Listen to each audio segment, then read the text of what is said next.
We're back with the students at the university, well, Westchester University. Let me get it straight here. Oh, you guys are unforgiving here. A small technical error. Let's go to the first question. Hi, Senator Obama. How are you doing today? How are you doing? Good. My name is David Burnett, and I just have a question for you, and that is, where do you stand on gay marriage? You know, I'm not in favor of gay marriage, but I'm in favor of a very strong civil union. Right now, states, even where you've got civil unions, still aren't getting the same benefits at the federal level. So the federal government just doesn't recognize them. And that's about 1,200 laws, rights and benefits that are not being given to same-sex couples. I think it's very important that those laws apply equally. I think it's very important that we pass a human rights ordinance like I passed along with another co-sponsor in Illinois to prevent discrimination in housing and jobs. I think young people are way ahead of the curve on this issue, and I think it's important for the rest of the country to catch up and make sure that everybody is treated the same regardless of sexual orientation. But isn't it discrimination when you say people can't get married? Well, I think that it is important for us to make sure that all the legal rights that are conferred in a marriage are also conferred in a civil union.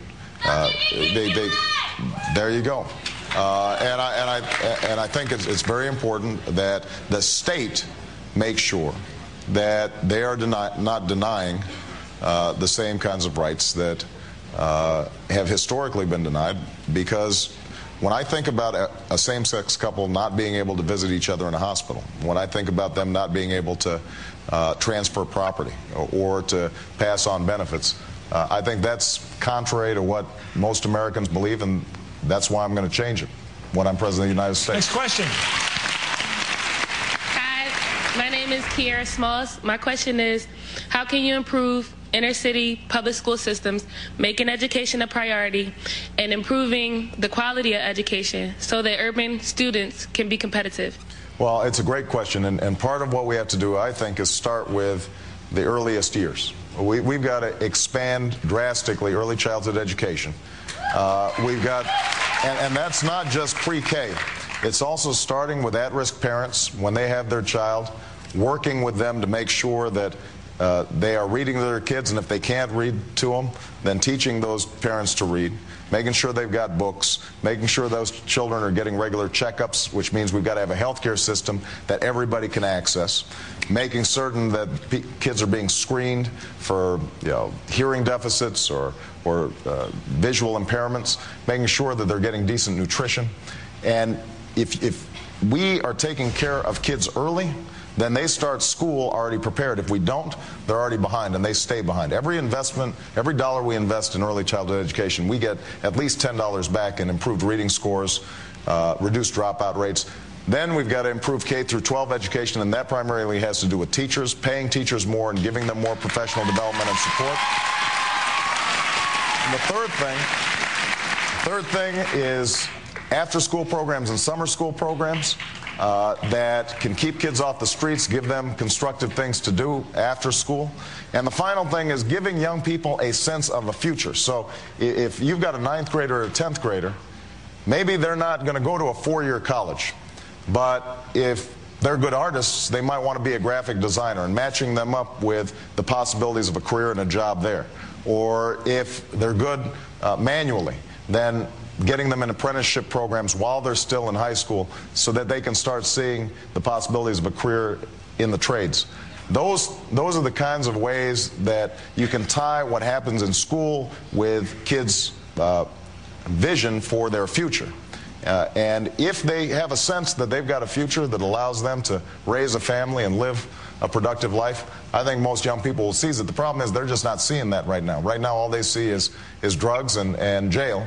And if that's the only thing in front of you, then you're probably going to fail. Thank you. So I've got this primary in Philadelphia and Pennsylvania will be held in 3 weeks. It is an important part of the process. I want to ask you, if this process ends up after Puerto Rico at the end of the schedule where you have the most elected delegates, should you be the nominee? Well, if I have the most pledged delegates, meaning after all the the votes have been cast in caucuses and primaries, if I also think we will have had the most popular vote and we will have won the most states, then I think most of the superdelegates who have not yet decided, I think will recognize that we've earned this nomination. That's not guaranteed, and I don't take it for granted. But I think that at that point, I will have shown myself to be the strongest candidate to run against John McCain. Is that the only legitimate result of this campaign, is the one who gets the most elected delegates is the nominee? Could you imagine Senator Clinton being nominated in Denver at the last week of August, not having won the battle for elected delegates, and you'd support her? You know, I'm not going to worry about that right now, because what I want to do is to make sure that I've won as many contests as possible, won as many delegates as possible, and then I'll let you know, the poobahs of the party make a decision in terms of how they want to deal with it. Do you trust the poobahs? What I know is that we have excited the electorate. We have brought people out. We have won every state, every kind of state all across the country. And I think in that circumstance, I will be the strongest nominee to go up against John McCain and serve as a sharp break and contrast from the failed policies of the last 7 years. Watch the whole show again. We'll be back at 7 and 11 tonight, especially at 7. The whole show. You'll get the whole college tour from Westchester University to Senator Barack Obama.